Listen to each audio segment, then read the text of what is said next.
As crianças causam um certo tumulto, né? Mas quando ela sai, fica um buraco, né? Em casa, de vez em quando minha mãe vem e leva as crianças, dá aquele silêncio maravilhoso pelos próximos 3 minutos, né? Depois a gente já começa a sentir falta, né?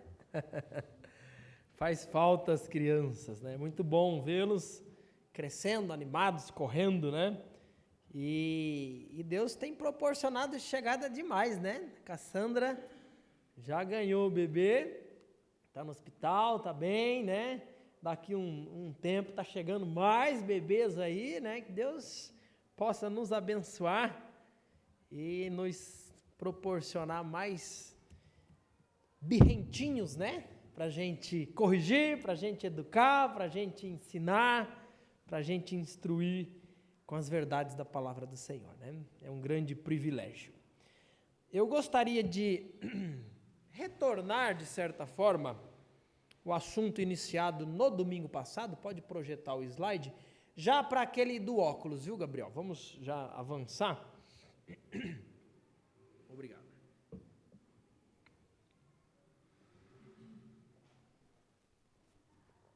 Nós temos analisado de maneira geral a história da revelação, a história do revelar-se do próprio Deus que se deu a conhecer a nós.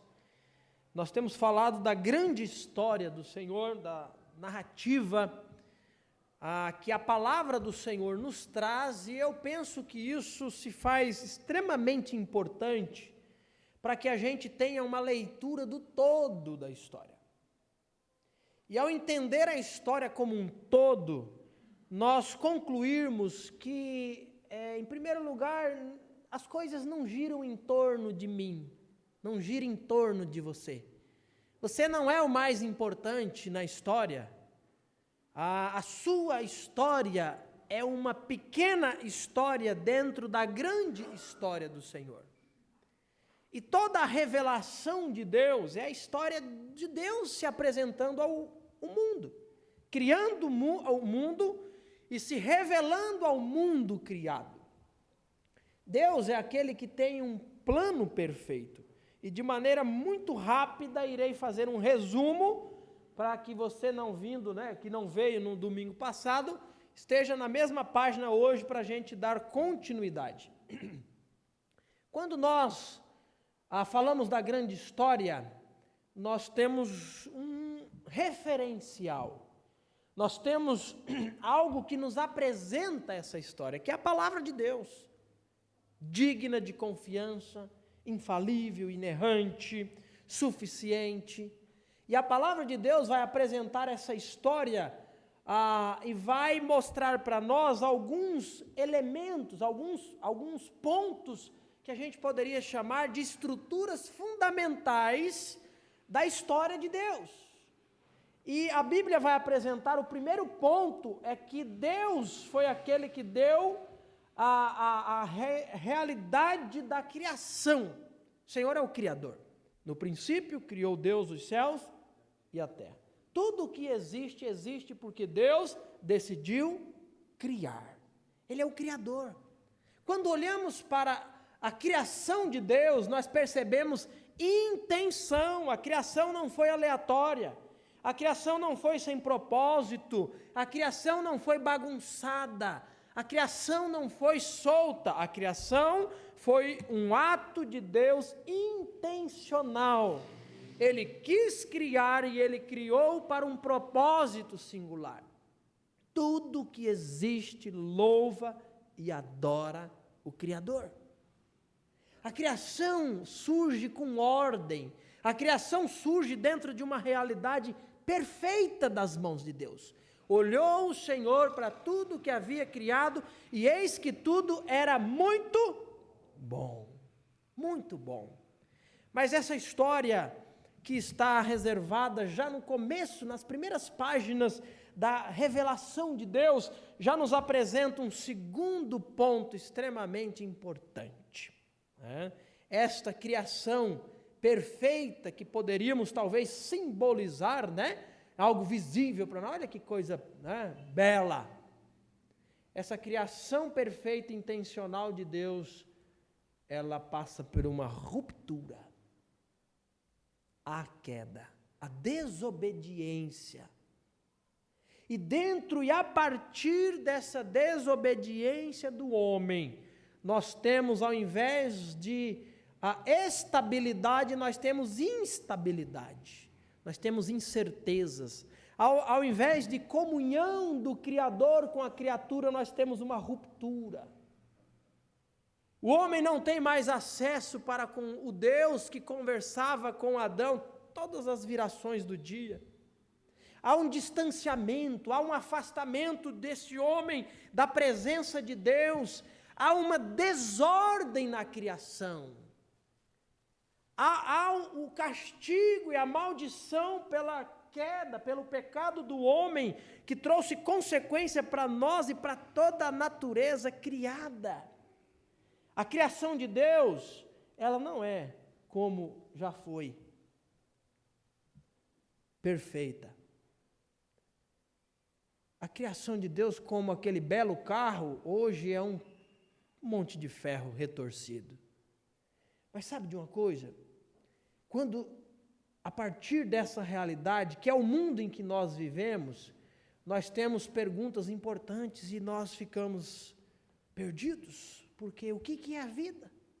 Quais os valores da vida? Pelo que realmente nós existimos? Para onde nós iremos? De onde nós viemos? Onde nós estamos? Qual que é o propósito? Quais são os princípios e valores? Hoje nós temos vivido uma bagunça de princípios e valores. Hoje nós temos vivido uma realidade que chega a ser chocante.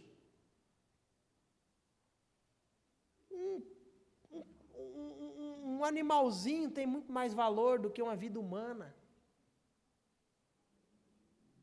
Hoje nós temos vivido uma bagunça. Por quê? Porque nós estamos vivendo essa realidade de um mundo caído.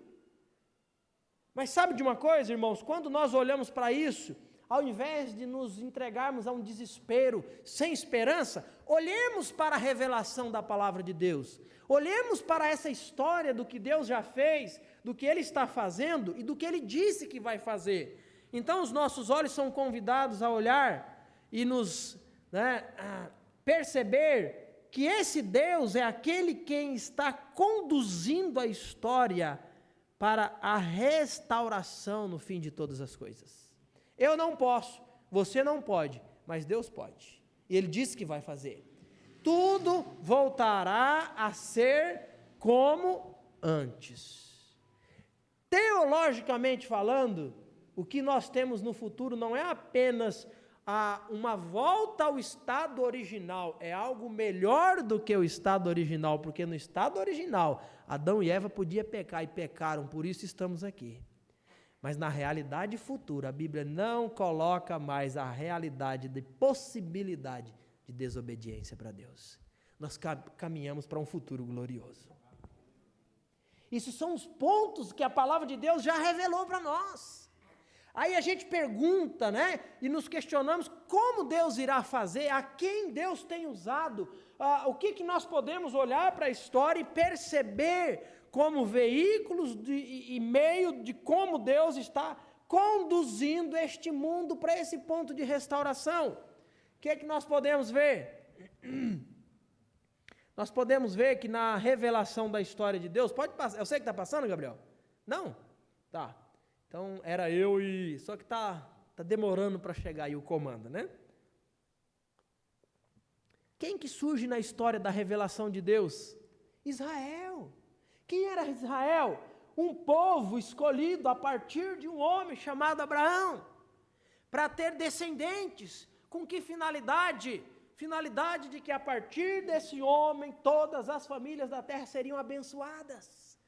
Esse homem tem como um povo uma missão. Qual a missão? Ser o canal para o Redentor. Já vimos isso, Gênesis capítulo 12.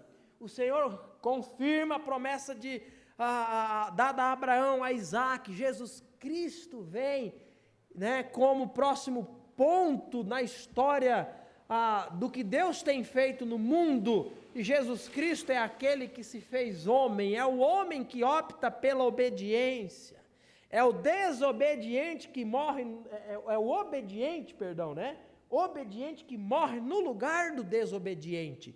Jesus Cristo vem para resolver o problema de Adão, para resolver o nosso problema, a rebelião, a rebeldia, a desobediência, o pecado para com Deus.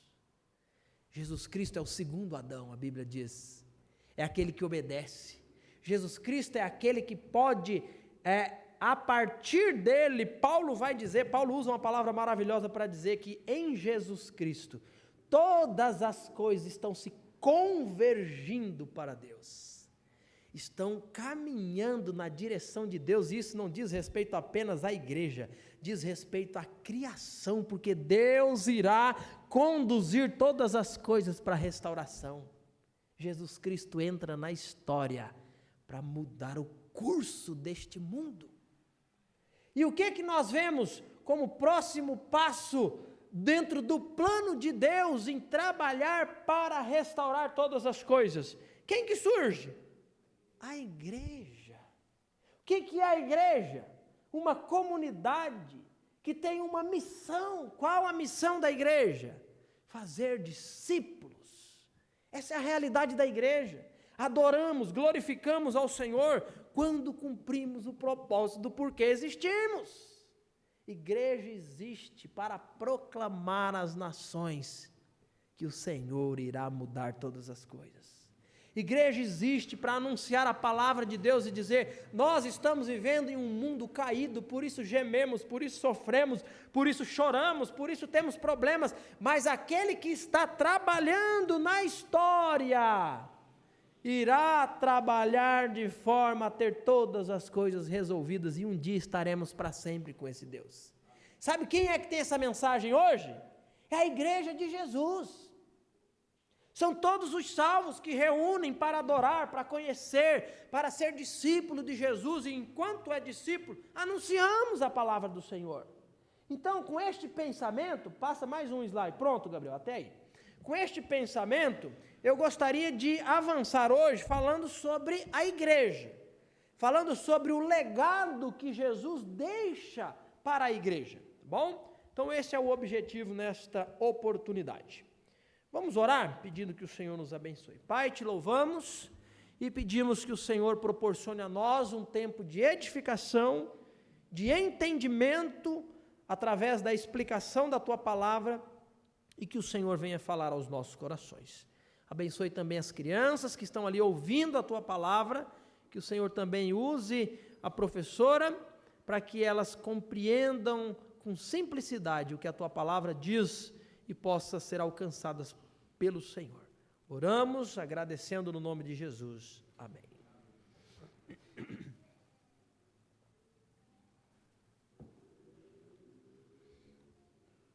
Quando nós olhamos para a história, nós entendemos que estamos exatamente nesse ponto aqui, entre o início da igreja e o desenrolar dos últimos momentos escatológicos. Tá? É isso que a Bíblia vai nos dizer. Mas eu não estou aqui para falar sobre esses momentos escatológicos do futuro, o que nos aguarda, onde que nós possivelmente estaremos, né? Nessa linha do tempo aqui. Não é esse o objetivo, mas é falar da igreja, o porquê que a igreja existe, qual a razão de ser, qual que é essa missão que Jesus, vindo a este mundo, morre na cruz como propósito de Deus. Não foi um acidente de percurso. A cruz era o plano perfeito de Deus para que através de Jesus todas as coisas pudessem ser atraídas para Deus. É através de Jesus que nós estamos aqui. É através de Jesus e do porquê Jesus vem e com perfeição, diferente de Israel que falha, Jesus cumpre o plano de Deus. E dentro do plano de Deus está o que agora? O estabelecer da igreja. A nova maneira como Deus está trabalhando no mundo hoje. É a igreja de Deus.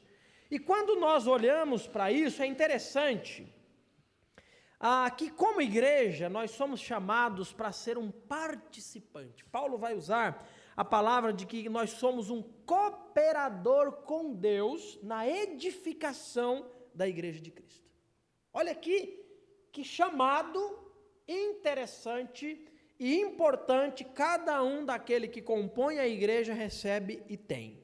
Nós somos chamados porque nós somos cooperadores com Deus na edificação da igreja que é de Deus. A igreja não é do pastor, a igreja não é da diretoria, a igreja não é da igreja, a igreja é de Deus.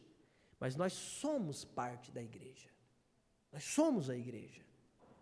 Mas nós somos chamados para edificação, em cooperação com o Senhor. E o que é interessante é que com essa missão, com esse propósito de estabelecer depois da vinda, da morte, da ressurreição, da ascensão de Jesus, a realidade da igreja como agência, como comunidade, como família, como corpo. O que é interessante é que com esse plano em mente, Jesus ele não vai às escolas tradicionais da teologia da época, né? Jesus não vai falar com Hilel, Jesus não vai falar com Gamaliel, mestres da lei na época, que tinham muitos alunos.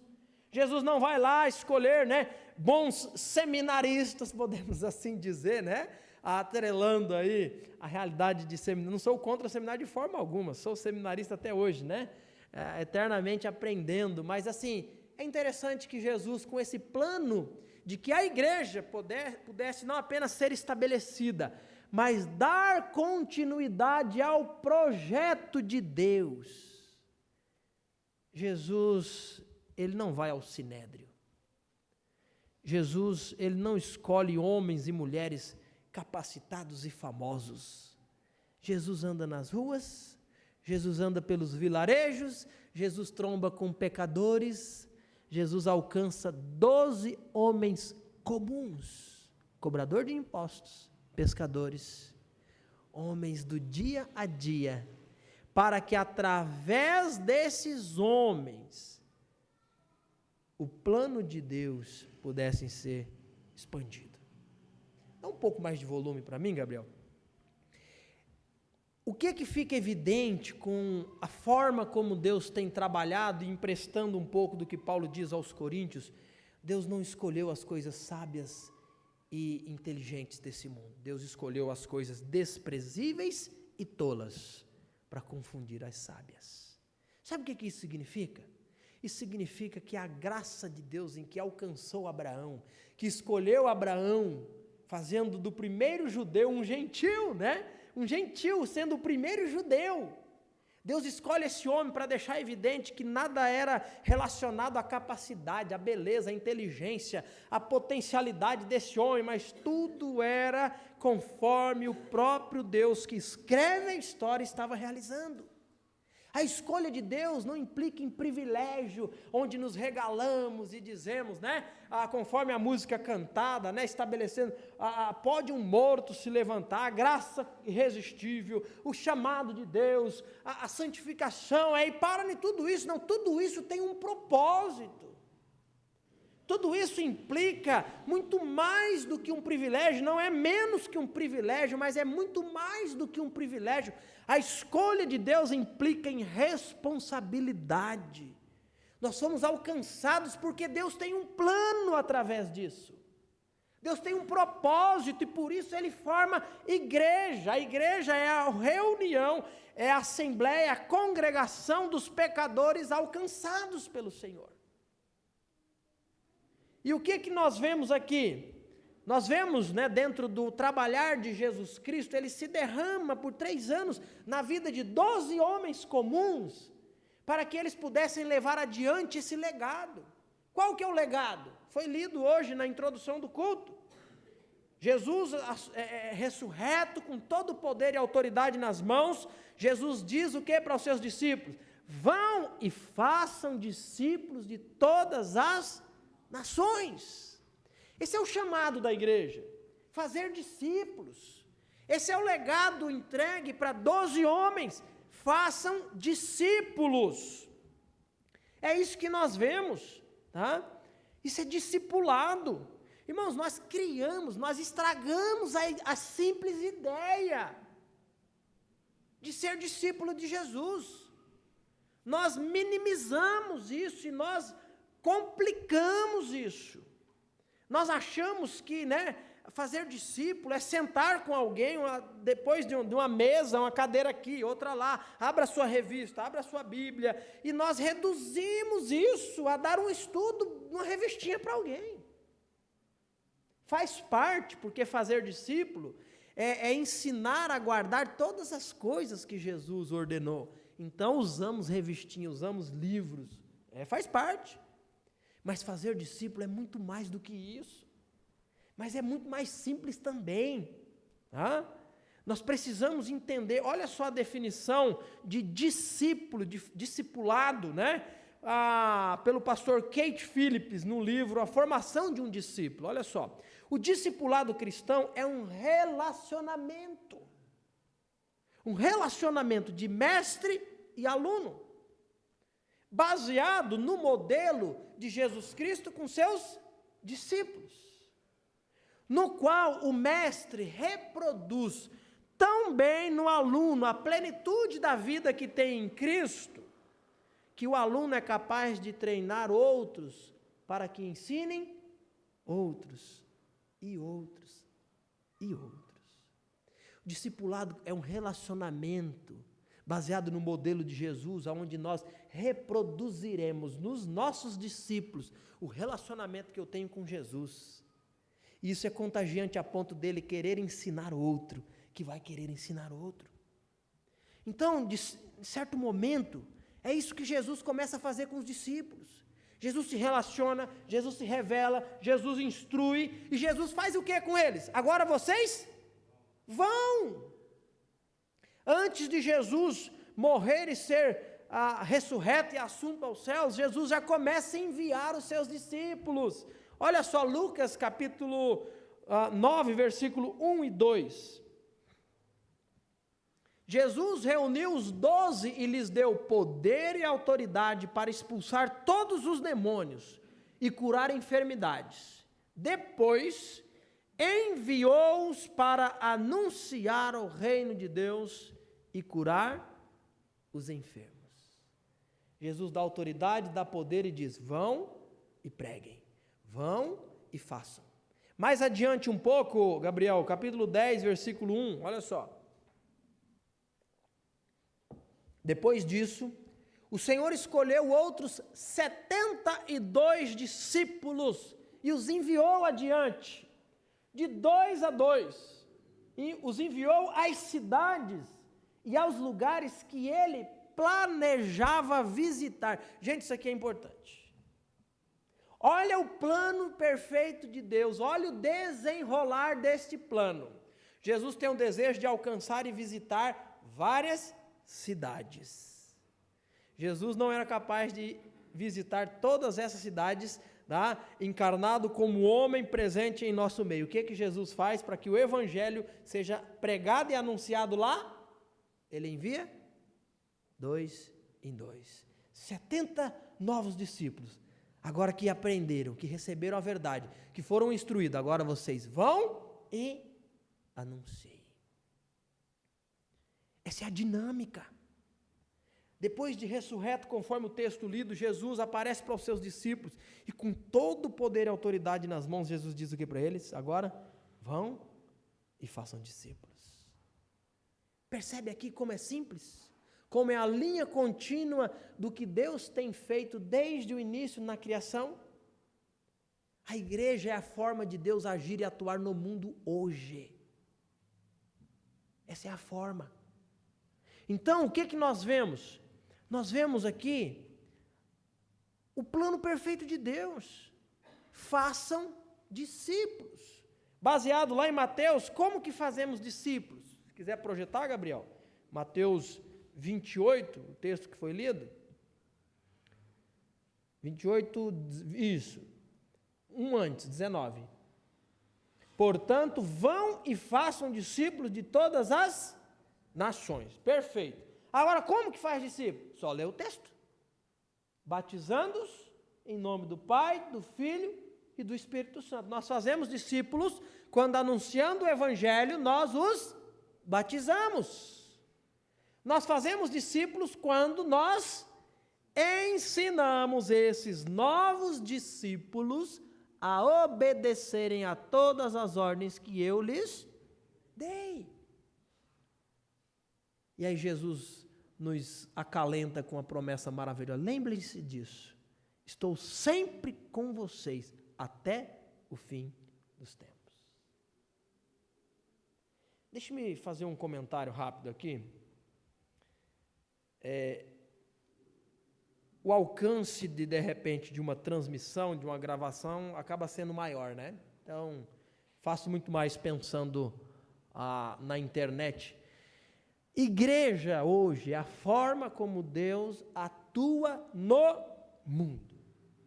É a agência, é o veículo pelo qual Deus se apresenta. Igreja é o evangelho visível, certo? Baseado em tudo isso e muito mais, como plano de Deus. Deixe-me dizer que para quem não está firme em uma igreja, você está fora dos planos de Deus. Para quem acha que é crente, mas não está ligado em compromisso a uma igreja local, é um crente desigrejado, como é muito comum hoje. Você não entendeu nada do desenrolar do plano de Deus, que hoje é através da igreja.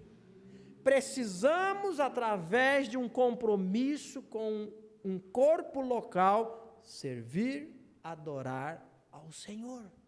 Porque é a forma como Deus escolheu trabalhar no mundo hoje. Trabalhou com Israel no passado. Hoje está trabalhando com a igreja. Indivíduo nunca foi e nunca será igreja. Sozinho você não é igreja. Sozinho você é um pedaço. A Bíblia vai falar da igreja como corpo. Então, assim como o meu corpo, o seu corpo é composto por vários membros, mas a partir do momento que eu tiro um membro do meu corpo, ele não é mais corpo. Ele não é mais parte do corpo. A Bíblia vai falar da igreja como edifício. Então, o edifício, ele tem aqui, aqui está tudo rebocado, tudo pintado, tudo acabado, mas esse edifício, ele tem várias pedras, vários tijolos, vários blocos, seja lá como quiser chamar. Tá? Um único tijolo não é um edifício. Mas vários tijolos no lugar certo, na posição certa, apoiado pelo de baixo, apoiando o de cima, sustentando a estrutura, eles formam o quê? Um edifício que foi projetado, foi desenhado, teve um engenheiro, teve um arquiteto, teve executores que hoje têm essa realidade aqui. Pedro vai falar da igreja de Deus como um edifício construído com pedras vivas. Quem são as pedras vivas? São os crentes em Cristo Jesus, que sobre o fundamento que é o próprio Jesus Cristo, está sendo edificado como templo do Senhor. Então, qualquer crente desligado da igreja, está desligado do plano perfeito de Deus. Está fora. Precisa corrigir isso, precisa se comprometer com a igreja, precisa servir. Precisa adorar o Senhor dessa forma, porque Deus escolheu agir no mundo através da igreja. Só que o que é interessante, sendo fiel cronologicamente aos fatos, quando Jesus vem, treina os discípulos, envia os discípulos, ele morre pela igreja, ele sobe aos céus, ele faz uma promessa: fiquem em Jerusalém, até que vocês possam ser revestidos com poder e autoridade. E aí os discípulos vão para Jerusalém, já estavam em Jerusalém, ficam em Jerusalém, aí a Bíblia vai dizer que eles estavam reunidos em um galpão, em um cenáculo, e cerca de 120 pessoas, e o que acontece? Em Atos capítulo 2, o Espírito Santo prometido veio. Tá? O Espírito Santo vem como resposta da promessa de Deus, não pela busca de 120 pessoas. Vem Espírito Santo, vem Espírito, sopra vento, sopra o Espírito Santo, e o fogo do Espírito. Não, o Espírito Santo veio porque Jesus prometeu que viria. eu os enviarei, não vou deixá-los só. Um bocado de crente hoje quer repetir o que aconteceu em Atos capítulo 2 e acha que qualquer movimento vucu-vucu vai acontecer porque tem um monte de gente gritando e clamando. Não foi assim nem no começo. O Espírito Santo veio porque o dono da igreja disse, eu vou enviar. E sabe por que se faz necessário o Espírito Santo? Projete Atos capítulo 1, versículo 8, Gabriel. O Espírito Santo vem para revestir os irmãos, 1:8. Vocês receberão poder quando o Espírito Santo descer sobre vocês. O Espírito Santo vem para outorgar, para revestir, para trazer o quê? Poder aos discípulos. Poder para quê? Só ler o texto. Para ser minhas testemunhas, com poder, com ousadia, com a capacidade do Espírito Santo, com a intrepidez, vocês serão minhas testemunhas em toda a parte, aqui em Jerusalém, em toda a Judéia, em Samaria e nos lugares mais distantes da terra. Sabe por que existe Igreja Batista aqui em Moraes Prado? Porque foi dado continuidade à missão, porque o Espírito Santo veio. Porque homens foram revestidos de poder, mulheres foram revestidas de poder e foram testemunhas do Senhor. A forma como Deus tem trabalhado no mundo é através da igreja. E o que acontece, cronologicamente falando? Tem um homem que vai ser envolvido dentro do plano perfeito de Deus, esse homem chama Saulo, capítulo 9 de Atos. Esse homem que é um perseguidor da igreja, esse homem que quer acabar com a igreja porque ele acha que a igreja é contrária aos planos de Deus. Ele luta contra o próprio Deus, até o momento em que, lançado sobre o chão, Jesus Cristo se revela para esse homem e ele fala, Senhor, quem é? E aí, em Atos capítulo 9, Jesus vai dizer para ele, Saulo, eu sou Jesus a quem você persegue. Olha que interessante, às vezes eu fico preso, eu quero me prender a detalhes, mas não posso, Saulo não estava perseguindo necessariamente Jesus. Saulo estava perseguindo os seguidores de Jesus. Jesus já havia sido morto, ressuscitado, estava no céu. Paulo, que ainda se chamava Saulo, está prendendo, torturando e matando seguidores de Jesus, a igreja. E Jesus se apresenta para Paulo e diz, eu sou Jesus a quem você está perseguindo. Você quer ver Jesus? Faça parte da igreja. Quer conhecer Jesus? Faça parte da igreja. A igreja é o evangelho visível de Jesus. E o que acontece? Esse homem que é um perseguidor, ele entende, ele é alcançado, ele é uma nova criatura pela ação do Espírito Santo. E esse homem dedica a sua vida como discípulo de Jesus a anunciar a palavra do Senhor. Esse homem passa a treinar outros discípulos. Mais para frente um pouco, 2 Timóteo 2:2, Gabriel, projeta para nós aí. Ele treinando um filho na fé, ele diz para Timóteo o seguinte, você me ouviu ensinar verdades confirmadas por muitas testemunhas confiáveis. Timóteo, agora você deve ensinar as pessoas de confiança que possam transmiti-las a outros. E a ideia é que essas também transmitam a outros e a outros. O cristianismo é essa dinâmica de conhecer Jesus e fazê-lo conhecido, de aprender sobre Deus e ensinar sobre Deus. Esse negócio, irmãos, é profundamente incomodador o fato de que o cristão e a igreja hoje tem se transformado quase que como uma represa. O que é a represa?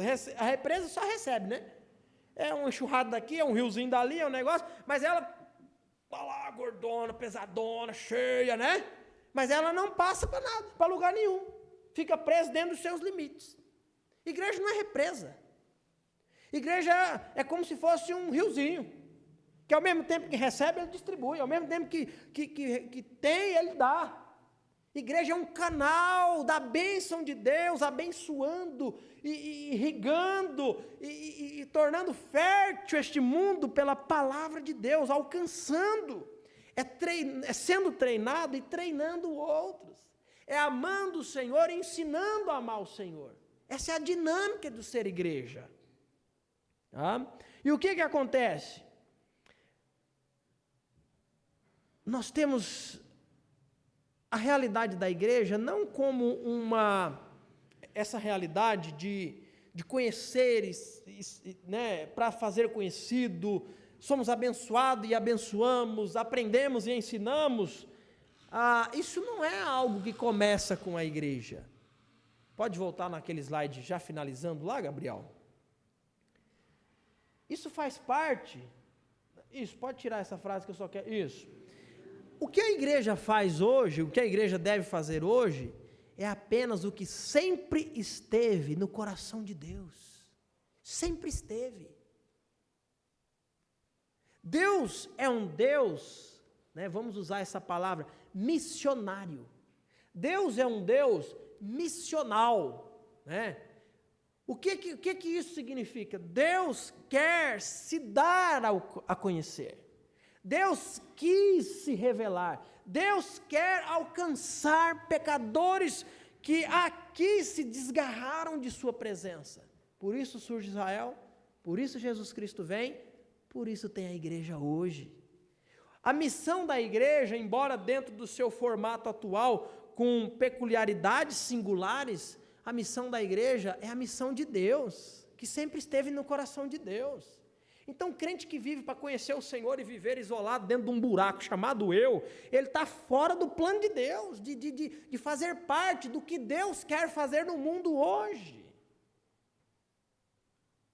Agora, irmãos, vamos pensar um pouquinho, concluindo o assunto, sobre o porquê que nós, como igreja, temos vivido uma realidade tão apática quanto à missão de Deus, tão apática quanto ao alcançar pecadores, conforme na escola dominical hoje, né, baseado em Lucas 15, as parábolas de um Deus que se alegra quando um pecador se arrepende.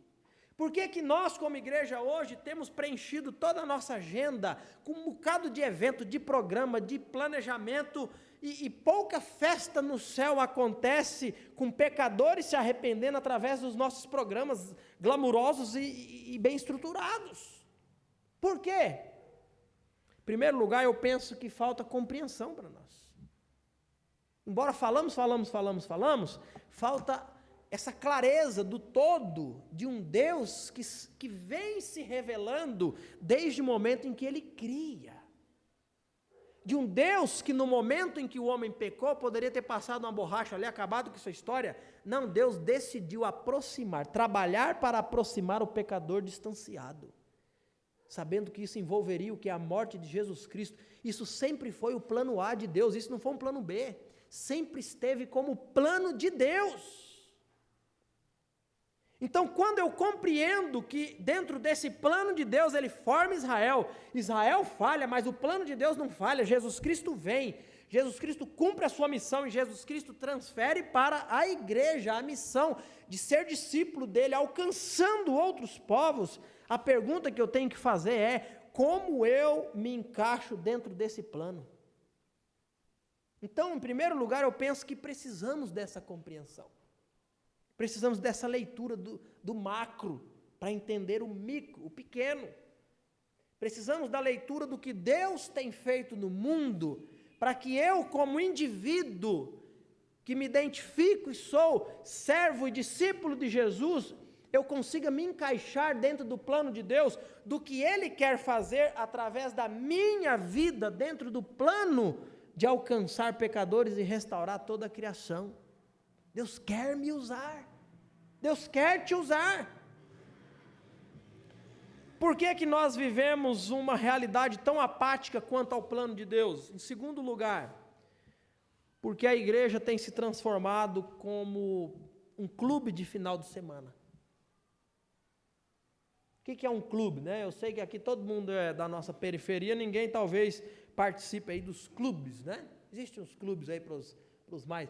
Existe o SESC aí, o SESC é um clube aberto, não é? Não é assim essa ideia, parece?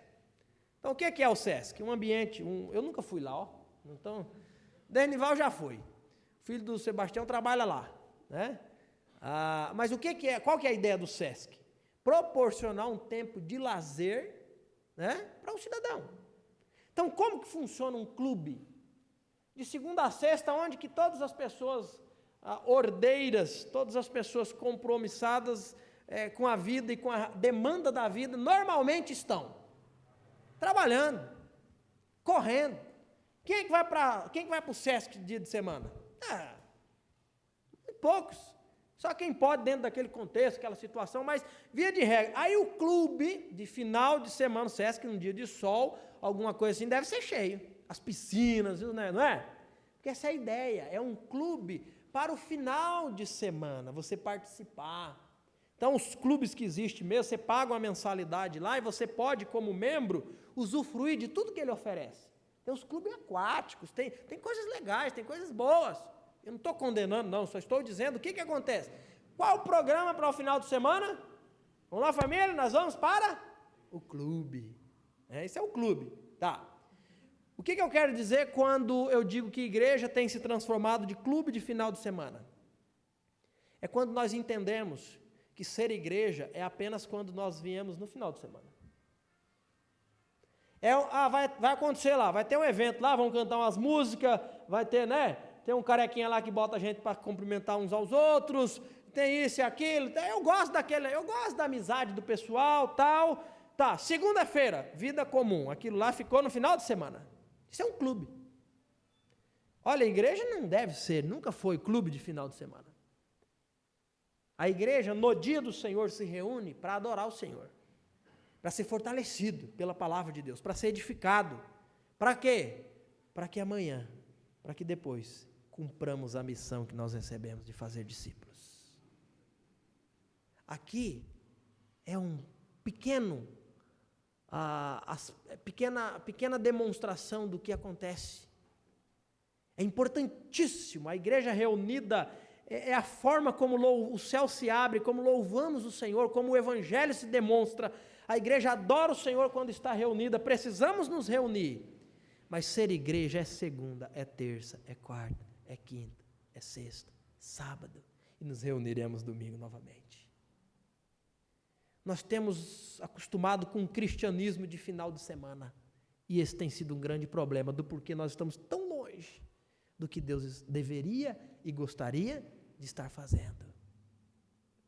Por isso que nos sentimos como um peixe fora d'água dentro de um plano tão maravilhoso de Deus, mas eu parece que nem faço parte disso.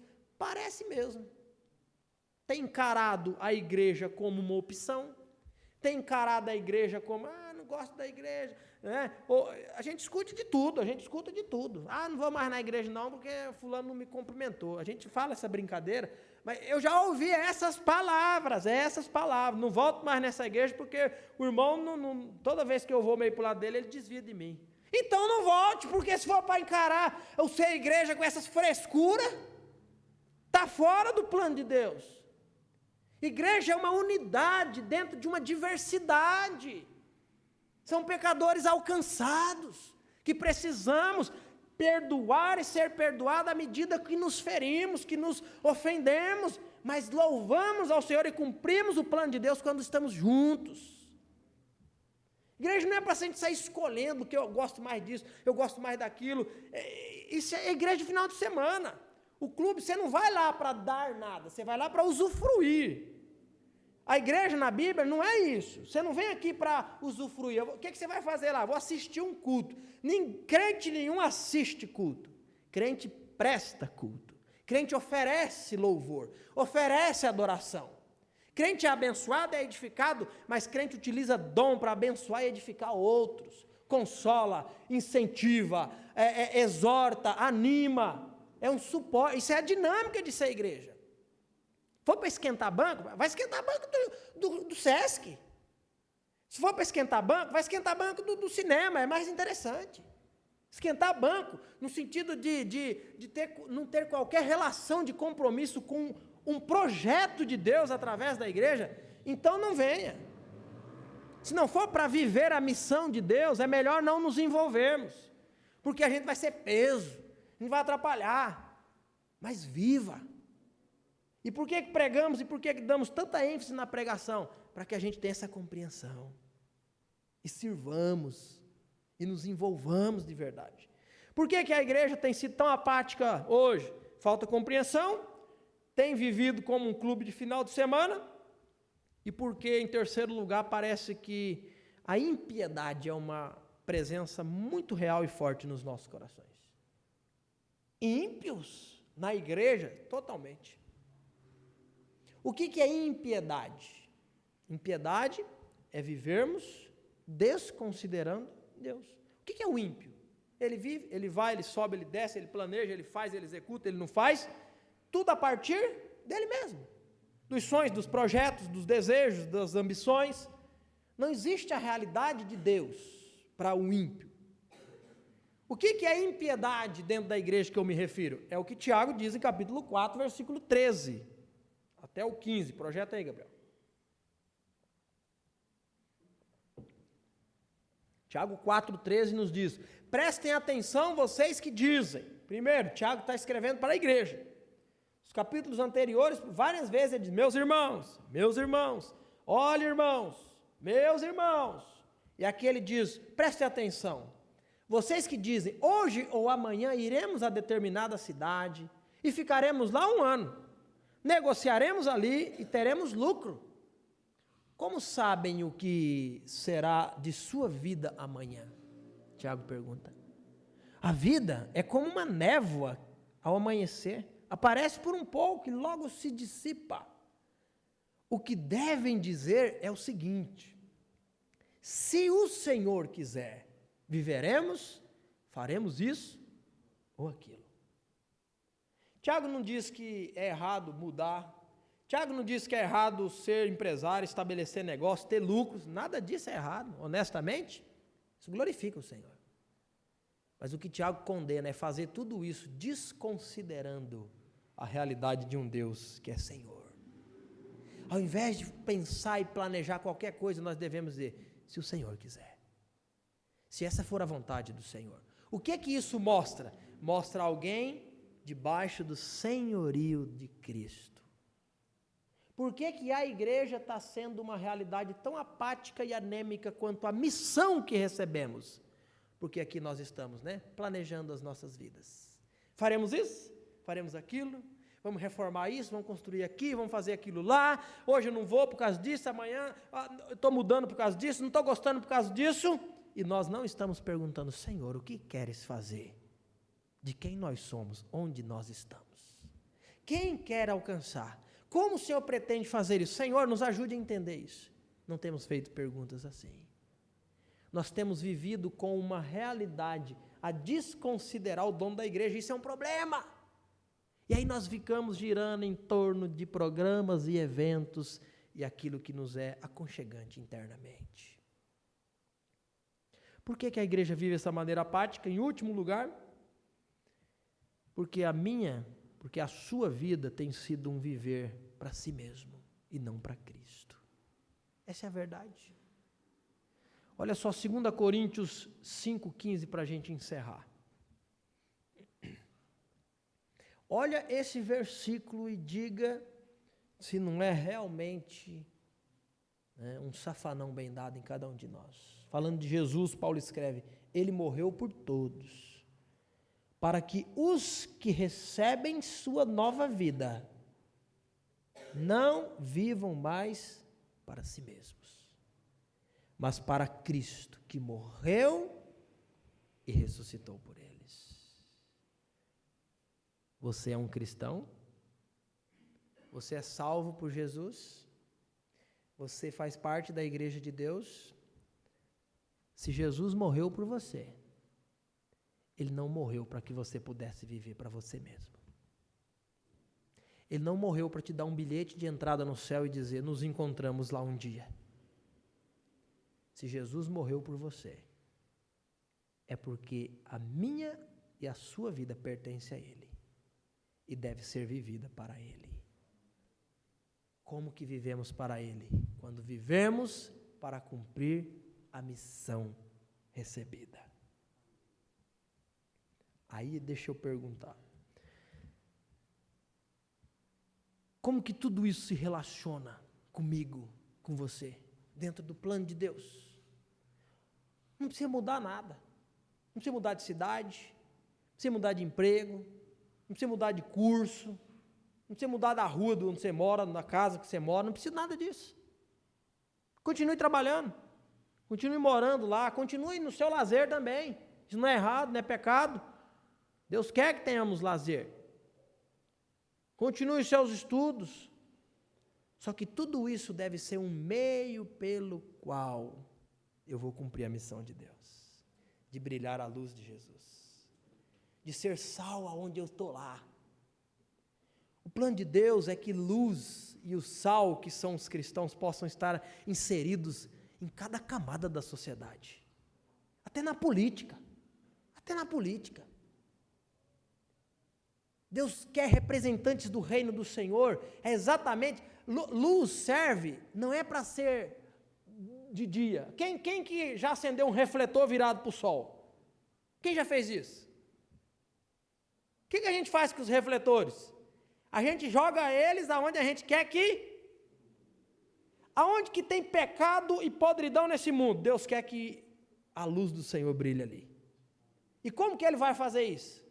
É através dos motoristas, é através dos aposentados, é através dos açougueiros Uberes, é através do que trabalha na empresa, de um dia sim, dia não, é através do que está sem ir para a empresa, que está trabalhando em casa, é através de cada um de nós, onde nós estamos.